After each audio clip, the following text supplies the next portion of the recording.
दोस्तों आज हम लोग स्टार्ट करेंगे एक्सेट नंबर से, क्योंकि हम लोगों ने 1 से लेकर 60 तक ले कंप्लीट करा दिया है। चैनल में वीडियो अवेलेबल है, अगर आपको नहीं पता है तो पार्ट बाय पार्ट हम लोग इस क्लास में जो है ना करवाते हैं। ठीक है, पार्ट बाय पार्ट। ये जो पार्ट होगा वो होगा पार्ट 4। क्या है ये? पार्ट 4 है। ठीक है, और पहले वीडियो जो अगर पार्ट 3 आप चाहते हैं तो इस वीडियो के डिस्क्रिप्शन में लिंक होगा, वहां से आप जाके देख सकते हैं। तो चलिए क्वेश्चन की तरफ चलते हैं। दोस्तों 61 नंबर के क्वेश्चन में बताया गया है कि चंद्रगुप्त मौर्य ने नंद वंश के किस शासक को समाप्त कर मौर्य वंश की स्थापना की थी? तो इसका जो आंसर हो जाएगा वो हो जाएगा धननंद। ठीक है, धननंद को समाप्त करके। ठीक है, तो चलिए अगला क्वेश्चन चलते हैं। दोस्तों 62 नंबर के क्वेश्चन से बताया गया है कि प्रसिद्ध यूनानी राजपूत मेगस्थनीज किसके दरबार में रहता था? तो इसका जो आंसर हो जाएगा वो हो जाएगा चंद्रगुप्त मौर्य के दरबार में रहता था। ठीक है, तो चलिए अगला क्वेश्चन चलते हैं। दोस्तों 63 नंबर के क्वेश्चन से बताया गया है कि कौटिल्य की विश्व प्रसिद्ध रचना है। कौटिल्य की जो विश्व प्रसिद्ध रचना था वो क्या है? तो इसका जो आंसर हो जाएगा अर्थशास्त्र। कौटिल्य का जो विश्व प्रसिद्ध रचना था वो था अर्थशास्त्र। ठीक है, तो चलिए अगला क्वेश्चन चलते हैं। दोस्तों 64 नंबर के क्वेश्चन में बताया गया है इंडिका किसकी रचना है? तो इंडिका किसकी रचना है? तो इसका जो आंसर हो जाएगा वो हो जाएगा मेगास्थनीज ने इंडिका की रचना की थी। तो चलिए अगला क्वेश्चन चलते हैं। दोस्तों 65 नंबर के क्वेश्चन में बताया गया कि निम्नलिखित में से कौन सा कथन असत्य है? तो पहला नंबर बताया गया कि कौटिल्य का दूसरा नाम विष्णुगुप्त चाणक्य था। ठीक है, तो इसका जो आंसर हो जाएगा वो हो जाएगा डी नंबर, उपयुक्त में से कोई नहीं। ठीक है, इसका जो आंसर हो जाएगा वो डी नंबर हो जाएगा, उपयुक्त में से कोई नहीं। तो चलिए अगला क्वेश्चन चलते हैं। दोस्तों 86 नंबर के क्वेश्चन में बताया गया यूनानियों ने किसे अमित्रोचेटस कहा है? यूनानियों ने किसे अमित्रोचेटस कहा है? तो इसका जो आंसर हो जाएगा वो हो जाएगा बिंदुसार को।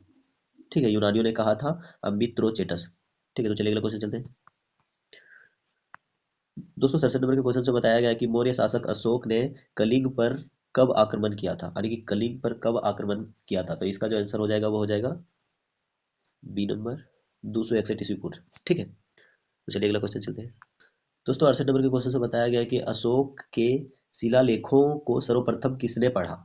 जो अशोक का शिलालेखा था वो सबसे पहले किसने पढ़ा? तो इसका जो आंसर हो जाएगा वो हो जाएगा जेम्स प्रिंसेप ने। James Prinsep. तो चलिए अगला क्वेश्चन चलते हैं। दोस्तों 69 नंबर के क्वेश्चन में बताया गया है कि अशोक के किस शिलालेख में उनकी कलिंग विजय का वर्णन है?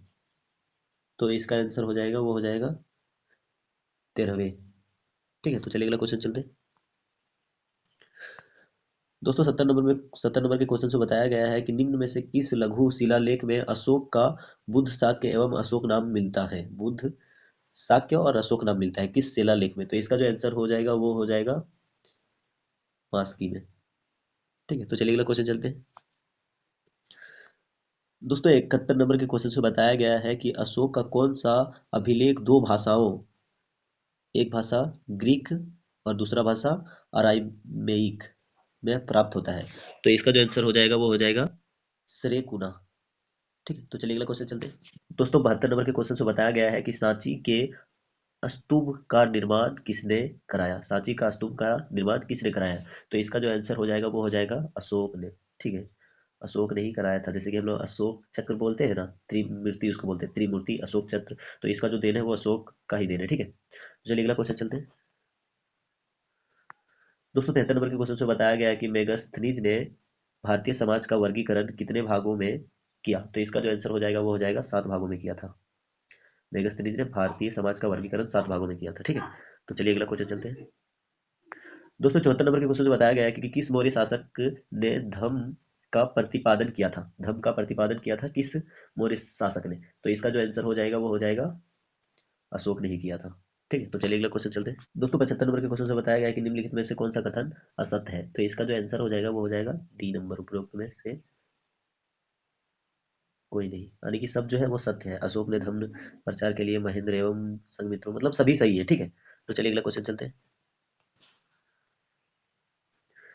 दोस्तों 76 नंबर के क्वेश्चन से बताया गया है कि मौर्य काल में विष्टि किसे कहा जाता था? विष्टि किसे कहा जाता था मौर्य काल में? तो इसका जो आंसर हो जाएगा वो हो जाएगा निःशुल्क श्रम को। निःशुल्क श्रम को विष्टि कहा जाता था।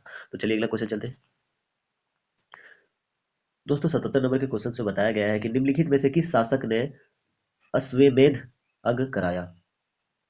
अश्वमेध अश्वमेध यज्ञ कराया था। तो इसका जो आंसर हो जाएगा वो हो जाएगा पुष्यमित्र शुंग ने। पुष्यमित्र शुंग ने।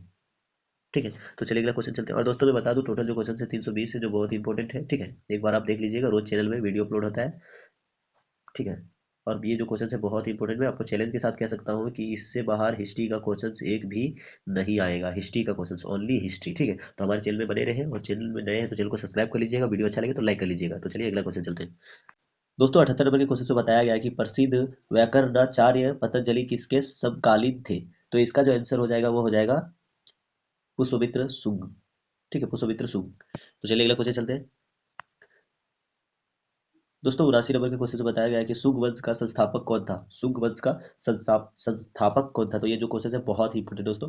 सुंग वंश का संस्थापक कौन था। तो इसका जो आंसर हो जाएगा वो हो जाएगा, इसका जो आंसर हो जाएगा ये नंबर, सुष्यमित्र सुंग। सुष्यमित्र सुंग। ठीक है, तो चलिए अगला क्वेश्चन चलते हैं। दोस्तों 80 नंबर के क्वेश्चन से बताया गया कि भूमिदान सर्वप्रथम उल्लेख किस राजवंश के समय प्राप्त हुआ। भूमिदान का सर्वप्रथम उल्लेख किस राजवंश के समय प्राप्त हुआ। तो इसका जो आंसर हो जाएगा वो हो जाएगा सातवाहन। सातवाहन। ठीक है, तो चलिए अगला क्वेश्चन देखते हैं। दोस्तों 81 नंबर के क्वेश्चन से बताया गया है शीशे के सिक्के किस राजवंश के शासकों ने चलाए। शीशे के सिक्के। ठीक है, तो ये बहुत ही इंपॉर्टेंट क्वेश्चन है। तो इसका जो आंसर हो जाएगा वो हो जाएगा सातवाहन। सातवाहन। ठीक है, तो चलिए अगला क्वेश्चन चलते हैं। दोस्तों 82 नंबर के क्वेश्चन में बताया गया कि भारत में सबसे पहले किस वंश के शासकों ने सोने के सिक्के चलाए। ठीक है, सोने के सिक्के किस राजवंश में चला था और किस। ठीक है, जो क्वेश्चन में बताया गया है कि भारत ने सबसे पहले किस वंश के शासकों ने सोने के सिक्के चलाए थे। तो इसका जो आंसर हो जाएगा वो हो जाएगा इंडो ग्रीक ने। इंडो ग्रीक ने। तो चलिए अगला क्वेश्चन चलते हैं। दोस्तों 83 नंबर के क्वेश्चन में बताया गया है किस राजा के शासन काल में ईसाई धर्म प्रचारक सेंट थॉमस भारत आया। ठीक है, तो क्वेश्चन पहले आप समझिए, क्वेश्चन में क्या बताया गया है कि किस राजा के शासन काल में ईसाई धर्म प्रचारक, यानी कि जो ईसाई धर्म को प्रचार करते थे, एडवर्टाइजमेंट करते थे, ठीक है, वो उसका नाम जो था वो सेंट थॉमस भारत आया। तो जो वो जो थे उसका नाम क्या थे, सेंट थॉमस। ठीक है, वो भारत आया। तो इसका जो आंसर हो जाएगा वो हो जाएगा सी नंबर, गोंदो फर्निस। गोंदो फर्निस। ठीक है, तो चलिए अगला क्वेश्चन चलते हैं। दोस्तों 84 नंबर के क्वेश्चन में बताया गया कि गुप्त वंश का संस्थापक कौन था। गुप्त वंश का संस्थापक कौन था। तो इसका जो आंसर हो जाएगा वो हो जाएगा श्रीगुप्त। ठीक है, तो चलिए अगला क्वेश्चन चलते हैं। दोस्तों 85 नंबर के क्वेश्चन में बताया गया है कि गुप्त वंश के किस शासक ने सर्वप्रथम महाराजा धीराज की उपाधि धारण की। ठीक है, तो इसका जो आंसर हो जाएगा वो हो जाएगा 3 नंबर, चंद्रगुप्त प्रथम। ठीक है, तो चलिए अगला क्वेश्चन चलते हैं। दोस्तों 86 नंबर के क्वेश्चन से बताया गया कि किस गुप्त शासक को कविराज कहा गया। ठीक है, तो इसका जो आंसर हो जाएगा वो हो जाएगा समुद्रगुप्त को। ठीक है, तो चलिए अगला क्वेश्चन चलते हैं। दोस्तों 87 नंबर के क्वेश्चन में बताया गया कि किस गुप्त शासक को भारत का नेपोलियन कहा जाता था। ठीक है, तो इसका जो आंसर हो जाएगा वो हो जाएगा समुद्रगुप्त को ही। ठीक है, ये बहुत ही इंपॉर्टेंट क्वेश्चन है दोस्तों, एक बार आप देख लीजिएगा अच्छी तरीके से। दोस्तों 88 नंबर के क्वेश्चन से बताया गया कि श्रीलंका के राजा मेघवर्मन ने किस गुप्त शासक से भगवान बुद्ध का मंदिर बनवाने की अनुमति मांगी थी। तो इसका जो आंसर हो जाएगा वो हो जाएगा समुद्रगुप्त। ठीक है, तो चलिए अगला क्वेश्चन देखते हैं। दोस्तों ये आज का लास्ट क्वेश्चन है। तो दोस्तों 89 नंबर के क्वेश्चन से बताया गया कि चीनी यात्री फयान किसके शासन काल में भारत आया था। तो इसका जो आंसर हो जाएगा वो हो जाएगा सी नंबर, चंद्रगुप्त द्वितीय। ठीक है, तो दोस्तों आज के लिए इतना ही। और दोस्तों मैं आप लोग को कहना चाहूंगा कि ये जो 320 क्वेश्चन है बहुत ही इंपॉर्टेंट है, और ये 320 आप देख लीजिएगा बहुत अच्छे तरीके से। इस वीडियो में रोज 20 से 30 वीडियो अपलोड होता है। ठीक है, आप यहाँ देख लीजिएगा, जो बहुत ही इंपॉर्टेंट क्वेश्चन है, वीवीआई क्वेश्चन है।